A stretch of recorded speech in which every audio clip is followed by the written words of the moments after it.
Mutton குழம்பு வைக்கிறதுக்கு இஞ்சி பூண்டு பேஸ்ட் பண்ணிக்கோங்க, பச்சை மிளகாய் கீறி வச்சுக்கோங்க, இந்த முழு வெங்காயத்தை லேசாக தட்டி வச்சுக்கோங்க.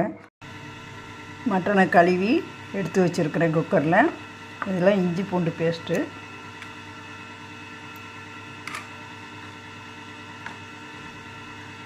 மஞ்சள் பொடி, கொஞ்சம் பொங்கி வராமல் இருக்கிறதுக்கு நுரகட்டி பொங்கி வரும், அதுக்காக கொஞ்சோண்டு எண்ணெய் ஊற்றிட்டு கொஞ்சமாக தண்ணி ஊற்றிட்டு வேக போட்டுறது. வேக போட்டு ஒரு 4 விசில் 5 விசில் விட்டு எடுத்து வச்சுக்கோங்க. மட்டன் குழம்புக்கு மசாலா தயாரிக்கிறதுக்கு குக்கரில் வெந்துட்டுருக்குது. மட்டனு கறி வெந்துட்டுருக்குது. மசாலா அரைக்கிறதுக்கு வரமிளகா,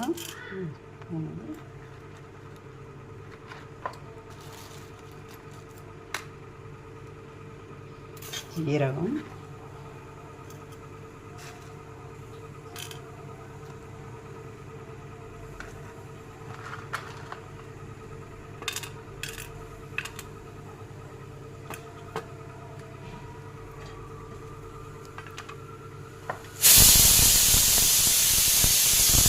அன்னாசி மொட்டு,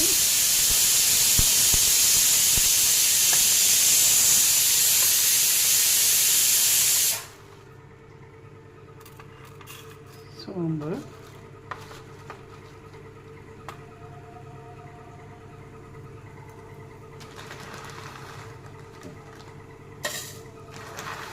மல்லி எடுத்துக்கிறேன்,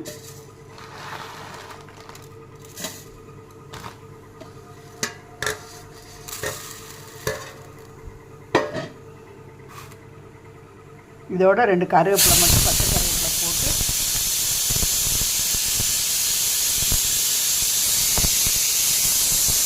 இதோட 2 பச்சை கருவேப்பிலை போட்டு அப்படியே வரன்னு அரைச்சாலும் தண்ணி விடாமல் அரைச்சாலும் பொடி போட்டுக்கலாம். இல்லையா தண்ணி ஊற்றி அரைச்சாலும் அந்த மசாலா நல்லா நைஸாக அரைக்கணும். மசாலா வதக்கிட்டு வெங்காயம் பச்சை மிளகாய் எல்லாம் வதக்குறோம் இல்லையா, அது வதக்கி முடிச்சோன்னு இந்த மசாலையும் உதிரி மசாலா இருந்தாலும் சரி, தண்ணி ஊற்றி அரைச்ச மசாலா இருந்தாலும் சரி போட்டு நல்லா வதக்கிட்டு மட்டன் எடுத்து போட்டு உப்பு மஞ்சள் பொடி போட்டு வேக வைக்க வேண்டியது தான். வேக வச்சு இறக்கணும் போது தேவைன்னா முந்திரி பருப்பும் தேங்காயும் போடுங்க. தேங்காய் பிடிக்காதவங்க முந்திரி பருப்பும் போட்டு அரைச்சி போட்டு நல்லெண்ணெய் கொஞ்சம் ஊற்றி இறக்கி வச்சுருங்க. அவ்வளோதான். சாரி, இதில் கசகசா போட மறந்துட்டேன். கசகசாவும் போட்டுக்கிறேன் 1 ஸ்பூனு.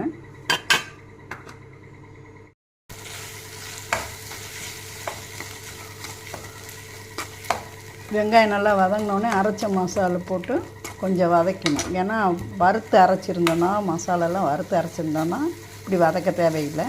வறுக்காமல் நம்ம பச்சையாக போட்டு அரைச்சதுனால இது கொஞ்சம் எண்ணெயில் கொஞ்சம் வதங்கணும்.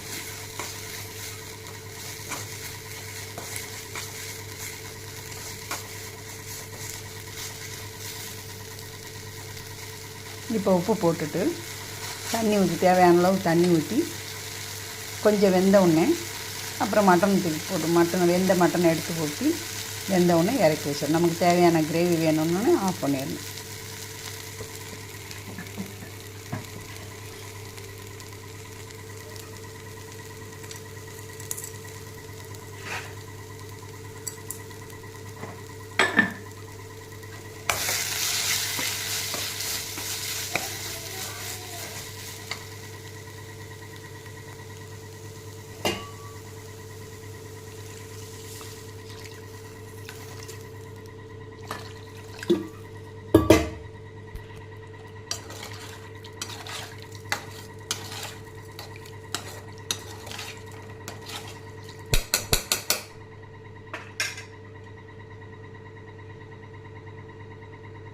மேலே கொஞ்சோண்டு எண்ணெய், அந்த மசால் போட்டதுனால பொங்கி வரும் நுரையாக.